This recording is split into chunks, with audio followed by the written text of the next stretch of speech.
my fellow Americans, ask not what your country can do for you.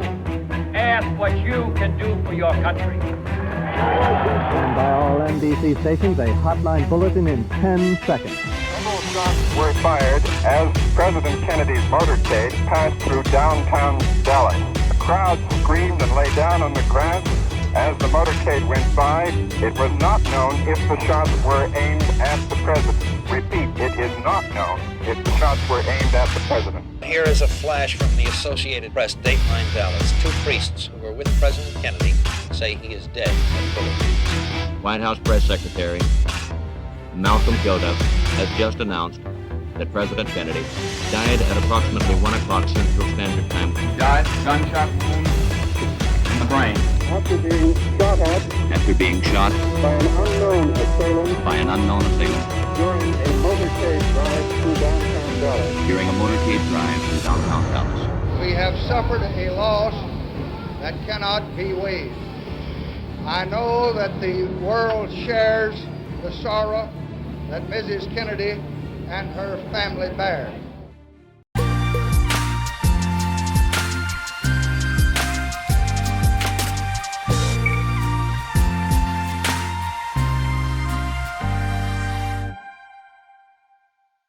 Hello and welcome, Truth Seekers, to another riveting episode of Conspiracy Chronicles, Unveiling the Truth. I'm your host, Gorkem Yuksel, and today we're diving deep into the enigma that has captivated the world for decades. As you may have guessed from our intro, today we're going to be talking about the assassination of John F. Kennedy. On that fateful day, November 22, 1963, the course of history was altered, and the ripples of that event are still felt today. The official story is that Lee Harvey Oswald acted alone, firing the shots that took the life of the 35th President of the United States. But as we'll uncover in this episode, the JFK assassination is a maze of theories, speculations, and secrets that continue to baffle and intrigue researchers and conspiracy enthusiasts alike. Was there a second gunman on the grassy knoll? Was there shadow government agencies involved? Did the CIA or the Mafia have a hand in this tragedy? Or was it a complex web of elements that remains hidden to this day? Together, we'll explore these questions and more, peeling back the layers of this enduring mystery. Prepare to embark on a journey through time, uncovering evidence and examining the different perspectives that have emerged over the years. So fasten your seatbelts, conspiracy enthusiasts. It's time to delve into the heart of one of the most iconic moments in history. This is Conspiracy Chronicles, Unveiling the Truth.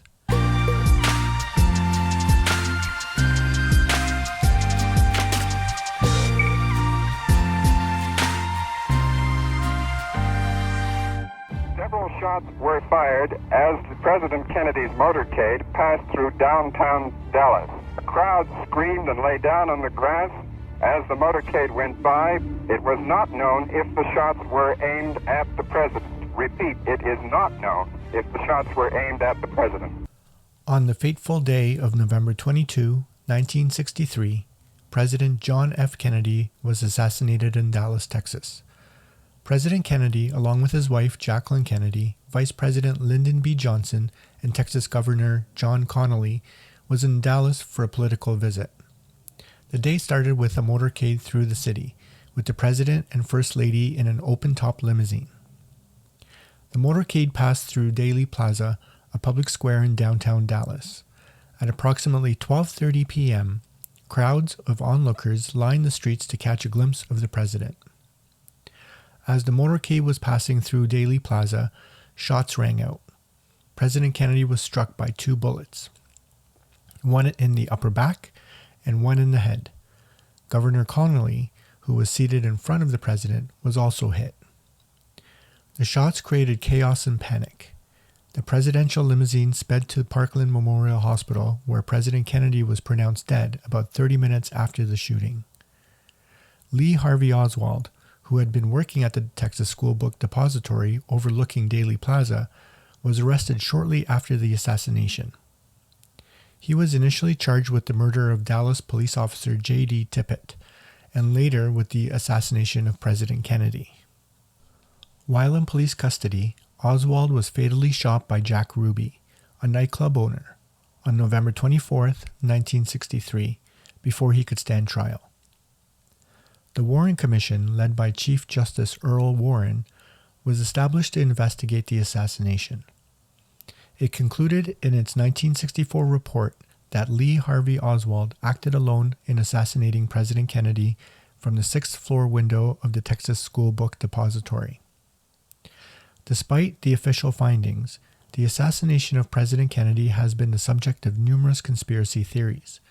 Some theorists suggest that there may have been a second gunman, or that Oswald had accomplices, or there was a broader conspiracy involving government agencies, such as the mafia or other groups. While the official investigation led by the Warren Commission concluded that Lee Harvey Oswald acted alone, there are several theories that attempt to provide motives for why someone might want to assassinate JFK. One of the first ones is political ideology. Lee Harvey Oswald was a self-proclaimed Marxist, and some have suggested that his ideological beliefs led him to assassinate Kennedy. However, it's important to note that Oswald's motivations remain a subject of debate, and his connections to political groups, if any, are not entirely clear. Next, we have the Cuban connections. The early 1960s were marked by the height of the Cold War and the Cuban Missile Crisis. Some theorists suggest that individuals or groups opposed to Kennedy's handling of the Cuban situation may have been involved in the assassination. Then we have anti-civil rights sentiment. Now, Kennedy was a strong supporter of the civil rights movement, which faced significant opposition and resistance from some segments of the American society. It's been suggested that individuals with racist or segregationist beliefs may have been motivated to assassinate him. Up next is the alleged ties to organized crime. Some conspiracy theorists propose that Kennedy's administration may have crossed paths with the mafia. It is claimed that his brother, Attorney General Robert F. Kennedy, was involved in cracking down on organized crime, potentially leading to a motive for mob involvement. Then we have foreign interests. There are theories that suggest foreign governments, such as the Soviet Union or Cuba, may have had motive to eliminate Kennedy. These theories are often linked to the Cold War and geopolitical tensions of the era. Lastly, we have national security concerns. Now, some believe that powerful elements within the U.S. government or intelligence agencies had concerns about Kennedy's policies, especially related to the CIA and the military-industrial complex, and that they may have been involved in the assassination. Let's take a quick listen to one of the most famous films made on this topic. It was released in 1991, titled JFK. This soundbite depicts Garrison's reconstruction of the shooting of that day using the Zapruder film in court. Why is this snippet important? Well, it outlines all of the conspiracy theories in one 3-minute scene. So what really happened that day? Let's just for a moment speculate, shall we? We have the epileptic seizure around 12:15 p.m., distracting the police, making it easier for the shooters to move into their places. The epileptic later vanished, never checking into the hospital. The A-team gets on the 6th floor of the depository. Now, they were refurbishing the floors in the depository that week, which allowed unknown workmen in and out of the building. They moved quickly into position, just minutes before the shooting. The second spotter on the radio talking to the other two teams has the best overall view, the God spot. B-team, one rifleman and one spotter with the headset and access to the building moves into the low floor of the Daltex building. The third team, the C-team, moves in behind the picket fence above the grassy knoll where the shooter and the spotter are first seen by the late Lee Bowers in the watchtower of the rail yard. They have the best position of all. Kennedy is close and on a flat, low trajectory. Part of this team is a coordinator who's flashed security credentials at several people chasing them out of the parking lot area. Probably 2 to 3 more men are down in the crowd on L. 10 to 12 men, 3 teams, 3 shooters. The triangulation of fire Clay Shaw and David Ferry discussed 2 months before. They've walked the plaza. They know every inch. They've calibrated their sights. They've practiced on moving targets. They're ready. Kennedy's motorcade makes a turn from Maine onto Houston. It's gonna be a turkey shoot. They don't shoot him coming up Houston, which is the easiest shot for a single shooter in the book depository. They wait. They wait till he gets to the killing zone between 3 rifles. Kennedy makes the final turn from Houston on the Elm, slowing down to some 11 miles an hour. The shooters across Dealey Plaza tighten, taking their aim, waiting for the radio to say, green, green, or abort, abort.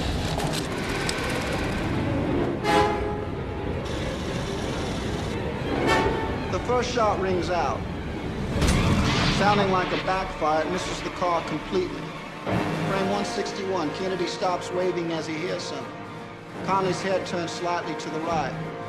Frame 193, the second shot hits Kennedy in the throat from the front. Frame 225, the president emerging from behind the road sign. You can see that he's obviously been hit, raising his arms to his throat. The third shot, frame 232, hits Kennedy in the back, pulling him downward and forward.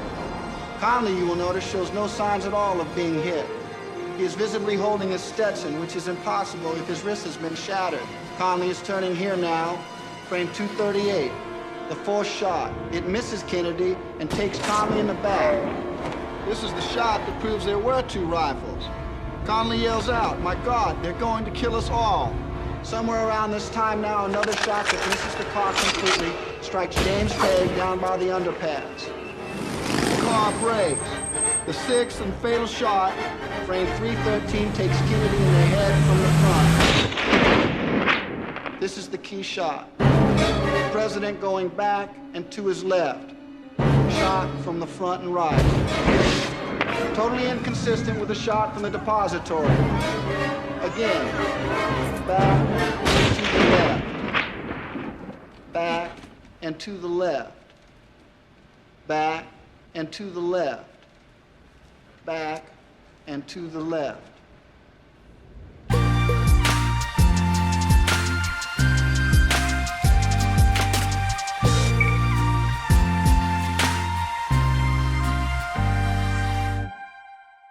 One of the most enduring conspiracy theories suggests that there were multiple gunmen involved in the assassination. Some witnesses claim to have heard shots coming from the grassy knoll, a small hill located to the front right of the presidential motorcade. This theory suggests that Lee Harvey Oswald may not have acted alone and that there was a second shooter on the knoll. The Warren Commission's official report concluded that there was no evidence of a second shooter. The Zapruder film, a 26.6-second home movie captured by Abraham Zapruder, is one of the most famous and crucial pieces of visual evidence regarding the JFK assassination. It does not definitively confirm or debunk the grassy knoll theory, but it has been extensively analyzed and interpreted in relation to this. The Zapruder film captured the entire sequence of the assassination, including the moments when the gunshots were fired. Kennedy is seen reacting to the first shot by clutching his throat. Then he is struck by a fatal shot to the head. Some theorists argue that the backward movement of Kennedy's head at the moment of the headshot suggests that the shot may have come from the front right, the direction of the grassy knoll, as opposed to the 6th floor window of the Texas School Book Depository, from where Lee Harvey Oswald was alleged to have fired. The film also shows the immediate reaction of bystanders. Some witnesses in Dealey Plaza claim to have heard shots from the grassy knoll area, and their reactions are sometimes cited as evidence that there may have been a second gunman. The Zapruder film, while capturing the chaos and tragedy of the moment, does not provide clear visual evidence of a second gunman on the grassy knoll. It is often used to argue both for and against the grassy knoll theory. Now, some eyewitnesses claim to have seen smoke or heard shots coming from the grassy knoll area. Notable witnesses such as Abraham Zapruder, whose famous film captured the assassination, and bystander Gene Hill reported seeing or hearing something unusual in that vicinity.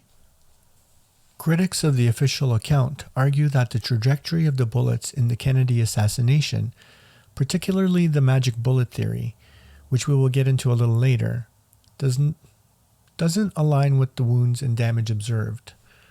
They contend that the shots must have come from multiple angles, including the grassy knoll. In the 1970s, a government-sponsored investigation called the House Select Committee on Assassinations analyzed acoustic evidence, including police radio recordings, and concluded that there was a high probability of a second gunman on the grassy knoll. Critics of the single gunman theory argue that the physical evidence, such as the impact of the bullets and the damage to Kennedy's body, suggests a more complex scenario involving multiple shooters. The Mary Ann Moorman photo, often simply referred to as the Moorman photo, is one of the most famous and significant visual records of the Kennedy assassination. Mary Ann Moorman captured this photograph while she was present in Dealey Plaza in Dallas, Texas on November 22, 1963, during President John F. Kennedy's motorcade. Mary Ann Moorman took the photograph just moments before the assassination occurred. In the image, you can see President Kennedy and First Lady Jacqueline Kennedy in the motorcade, along with Texas Governor John Connally and his wife Nellie Connally. The photo is taken from a unique vantage point. Moorman was standing on the south side of Elm Street, opposite the Texas School Book Depository, where Lee Harvey Oswald is believed to have fired the shots. Her perspective provides a valuable view of the motorcade's position and the scene during the critical moments, including the grassy knoll.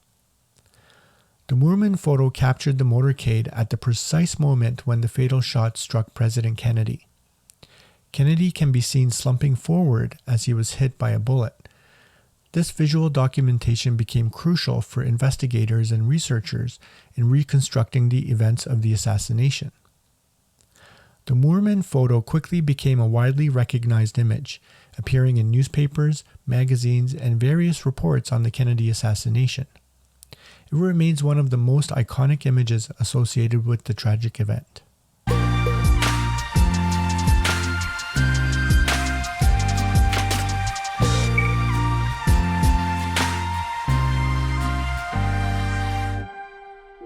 Did you name the Umbrella Man? Yes. You can see him in the certain frames from the Zapruder film, standing right there by the Stemmons Freeway sign. There are other still photographs taken from other locations in Dealey Plaza, which show the whole man standing under an open black umbrella.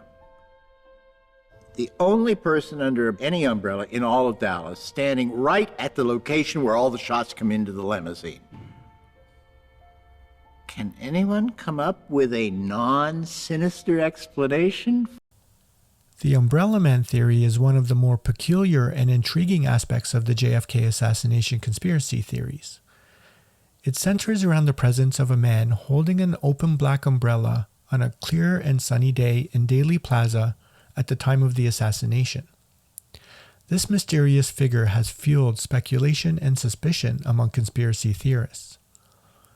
The Umbrella Man, later identified as Louis Stephen Witt, was seen standing near the corner of Elm and Houston Streets, where the Kennedy motorcade passed. Witt held an open umbrella despite the absence of rain, which struck many observers as unusual. Some conspiracy theorists have suggested that the open umbrella was a signal to other conspirators involved in the assassination. They propose that the umbrella's presence may have signaled the timing for the shots fired at Kennedy. Several witnesses reported that the Umbrella Man raised and lowered the umbrella as the motorcade approached. This led to speculation that the umbrella's actions might have been a signal to other conspirators. Some theorists claim that the Umbrella Man had ties to the CIA or other intelligence agencies. This has led to speculations that the umbrella was a covert communications device used in the assassination plot. Now, Louis Stephen Witt, who was identified and located decades after the assassination, claimed that he used the umbrella as a form of protest against JFK's father, Joseph P. Kennedy, who had been an ambassador to Great Britain during World War II. Witt explained that the umbrella was a reference to the appeasement policies of British Prime Minister Neville Chamberlain, who was often depicted with an umbrella. The Warren Commission investigated the umbrella man and concluded that Witt's explanation was plausible, considering the era's political climate and the historical context of Chamberlain's umbrella.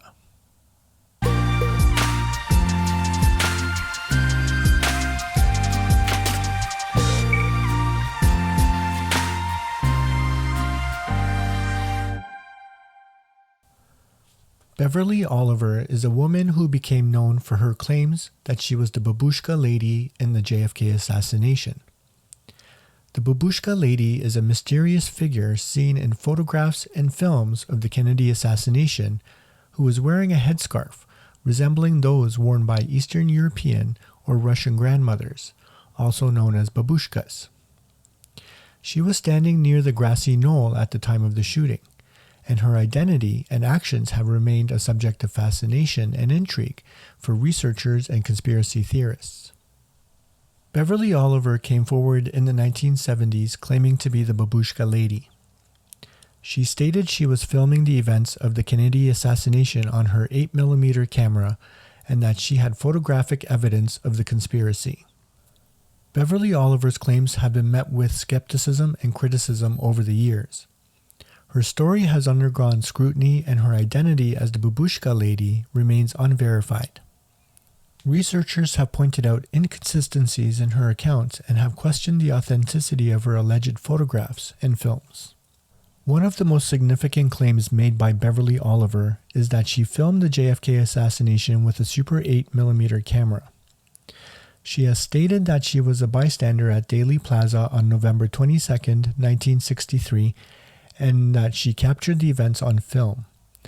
According to Oliver, after the shooting, 2 men in suits confiscated her camera and exposed the film.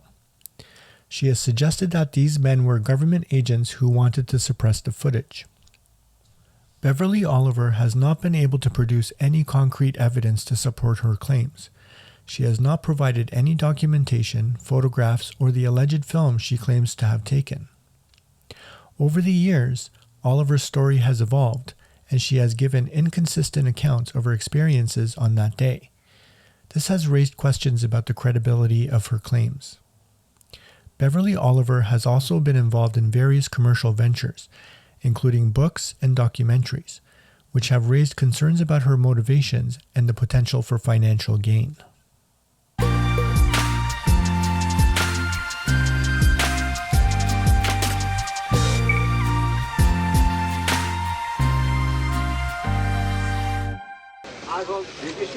I didn't shoot anybody, sir. I haven't been told what I'm here for. You have a lawyer? No, sir, I don't. I'd like some legal representation. These police officers have not allowed me to have any. I don't know what this is all about. Kill the president? No, sir, I didn't. People keep asking me that. Sir? Did you shoot the president? I work in that building. Were you in the building at the time? Naturally, if I work in that building, yes, sir. Back up, man. Did you shoot the president? No, they're taking me in because of the fact that I lived in the Soviet Union. I'm just a patsy. The assassination of President John F. Kennedy has given rise to numerous conspiracy theories, some of which revolve around Lee Harvey Oswald, the man officially charged with assassinating Kennedy. While the official account, as presented by the Warren Commission, concluded that Oswald acted alone, there are several conspiracy theories related to Oswald's involvement. Lee Harvey Oswald was born on October 18, 1939 in New Orleans, Louisiana. His childhood was marked by instability and frequent moves. His father died before he was born, and his mother, Margaret, struggled to provide a stable home. In 1956, at the age of 17, Oswald joined the United States Marine Corps and served for several years, during which he received weapons training and stationed at various military bases, including a deployment to Japan. In 1959, Oswald defected to Russia, where he expressed his desire to renounce his U.S. citizenship. He lived in the Soviet Union for about 3 years, during which he married a Russian woman named Marina Persukova. In 1962, Oswald returned to the United States with his wife and daughter. He settled in Dallas, Texas, where he took on various jobs, including working at the Texas School Book Depository. On November 22, 1963, President John F. Kennedy was assassinated in Dallas. Oswald was arrested later that day for the murder of Officer J.D. Tippit, and he was subsequently charged with the assassination of President Kennedy. The conspiracy theories surrounding Lee Harvey Oswald and the speed at which he allegedly fired multiple shots during the assassination of President John F. Kennedy are an important aspect of the broader discussion on the JFK assassination. Many of these theories suggest that Oswald may have had help, or there was more to the story than the official account. The official account, as presented by the Warren Commission, relies on a single bullet theory. According to this theory, Oswald acted alone and fired 3 shots from the 6th floor window of the Texas School Book Depository. One of these shots missed. One struck President Kennedy in the upper back and exited through his throat, and the 3rd shot struck Texas Governor John Connally. Critics of the official account argue that Oswald, who was using a bolt-action rifle, could not have fired 3 shots in such rapid succession, especially with the required rebolting and aiming between each shot. They contend that the alleged speed of the shots suggests the possibility of multiple gunmen. In the 1970s, a controversial analysis of acoustic evidence was conducted, suggesting that there might have been a 4th shot fired from the grassy knoll. However, this theory has been disputed and subsequent studies have not conclusively supported it. Even within the framework of the official account, there is ongoing debate about Oswald's motivation. While some believe he was ideologically motivated or acted out of a personal vendetta, others contend that his actions were influenced by external forces. Some conspiracy theories also connect Jack Ruby, who fatally shot Lee Harvey Oswald while he was in police custody, to a broader conspiracy. These theories suggest that Ruby may have silenced Oswald to prevent him from revealing information or connections to other individuals or groups. It began with the fatal shooting of Lee Harvey Oswald, the accused assassin of John Kennedy, by Jack Ruby, a Dallas nightclub owner, in the basement of Dallas Police Headquarters. Here's how it looked and sounded on live nationwide television. The voice is that of NBC reporter Tom Pettit. There is Lee Oswald. He's been shot. He's been shot. Lee Oswald has been shot. There's the man with a gun. It's absolute panic. Absolute panic here in the basement of Dallas Police Headquarters. The detectives have their guns drawn. Oswald has been shot. There is no question about it. Oswald has been shot. Jack Ruby had a somewhat troubled and colorful past. He served in the U.S. Army during World War II and was honorably discharged. After the war, he moved to Dallas, Texas, where he worked in various jobs, including the nightclub business. On November 24, 1963, just 2 days after President Kennedy's assassination, Jack Ruby shot and killed Lee Harvey Oswald, who was in police custody at the Dallas Police Department's headquarters. The shooting occurred in the basement of the police station as Oswald was being transferred to another jail. Ruby claimed that he shot Oswald out of anger and a sense of patriotism, as he wanted to spare Jacqueline Kennedy the pain of having to attend Oswald's trial. However, there have been a persistent conspiracy theory suggesting that Ruby had ulterior motives, potentially related to his connections with organized crime or a desire to prevent Oswald from revealing any possible co-conspirators. Jack Ruby was arrested immediately after the shooting. He was charged with the murder and later convicted. He received the death penalty in March 1964. Ruby's conviction was appealed, and in October 1966, he was granted a new trial. However, before the new trial could take place, he died of pulmonary embolism on January 3, 1967, while still in custody.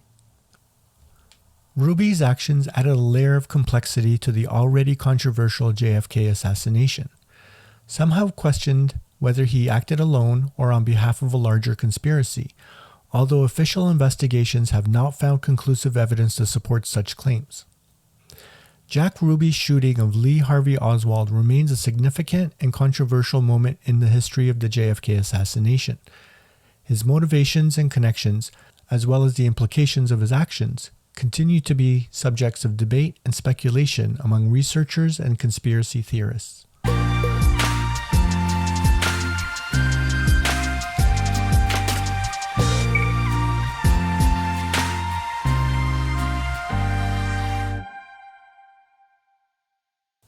The magic bullet theory is a term often used to describe one of the key elements of the official account of the assassination of President John F. Kennedy.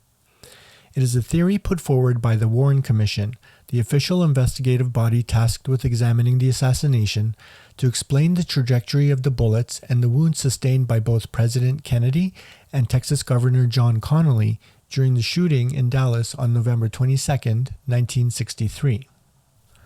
The theory posits that a single bullet, often referred to as Commission Exhibit 399 or the single bullet theory, was responsible for causing multiple wounds to both President Kennedy and Governor Connally. According to the theory, the bullet was fired from the 6th floor window of the Texas School Book Depository by Lee Harvey Oswald. The first impact of the bullet is said to have occurred when it struck President Kennedy in the upper back, just below his neck. The bullet then exited through his throat. This trajectory was proposed to explain the small entry wound in Kennedy's back and the larger exit wound in his throat. After exiting President Kennedy's throat, the bullet continued on its trajectory and entered Governor John Connally's back, just below his right armpit. It then passed through his chest, shattered a rib, and exited through his right nipple. The single bullet was argued to be responsible for these multiple wounds. The bullet's path didn't end with its exit from Governor Connally's body. It continued to travel and struck Connally's wrist before landing on his thigh. The bullet was found later at Parkland Memorial Hospital when Connally was being treated for his injuries. The magic bullet theory is a crucial element of the Warren Commission's conclusion that Lee Harvey Oswald acted alone in the assassination of President Kennedy. It was used to support the argument that all the shots that hit Kennedy and Connally came from the same weapon that was found in the Texas School Book Depository. Now, one of the most significant criticisms is the condition of the alleged magic bullet. Critics argue that the bullet appears to be nearly pristine despite its purported journey through two individuals. They contend that the bullet should have shown more deformation and damage. Critics also raise concerns about the lack of damage to Kennedy's clothing in the back and the apparent lack of significant injury at the exit point of the bullet. They argue that the bullet's path seems inconsistent with the observed physical evidence. Some critics question the angles and entry points of the bullet, suggesting that the trajectory is highly improbable and would have required unusual deflections within the bodies of Kennedy and Connally. Critics of the magic bullet theory argue that it is highly implausible due to the angles and trajectory involved. They contend that the single bullet explanation does not account for the extent of damage and deflection necessary to match the wounds sustained by Kennedy and Connally. These critics often suggest that there must have been multiple shooters or a conspiracy involved in the assassination. While the theory is a fundamental part of the official account, many researchers, experts, and conspiracy theorists find it problematic and unlikely, arguing that the physical evidence and the path of the bullet are not consistent with the proposed trajectory.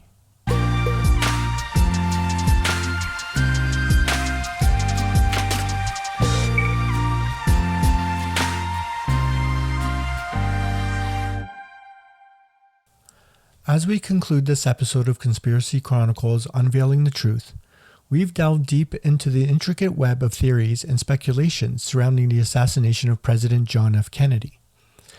From the enigmatic magic bullet theory to the enduring questions about Lee Harvey Oswald's motives, the JFK assassination remains one of the most enduring mysteries in American history. While the official account maintains that Lee Harvey Oswald acted alone, the enduring intrigue and skepticism persist. The allure of conspiracy theories, the questions surrounding the grassy knoll, and the doubts that continue to haunt the American consciousness remind us that the quest for the truth is never-ending. But as we explore these mysteries and revisit the past, we should remember the human tragedy at the heart of it all. A beloved president was lost, and a nation mourned. Our pursuit of truth should always be guided by respect for history and an understanding of the lives forever changed by that November day in Dallas. Thank you for joining us on this journey. Your support and curiosity drive us to continue unraveling the secrets of our world. Remember to subscribe, rate, and review our podcast to help us keep uncovering the mysteries that lie beneath the surface. Until next time, my fellow truth seekers, stay curious, stay informed, and most of all, stay connected. This has been Conspiracy Chronicles Unveiling the Truth with your host, Gorkem Yuksel.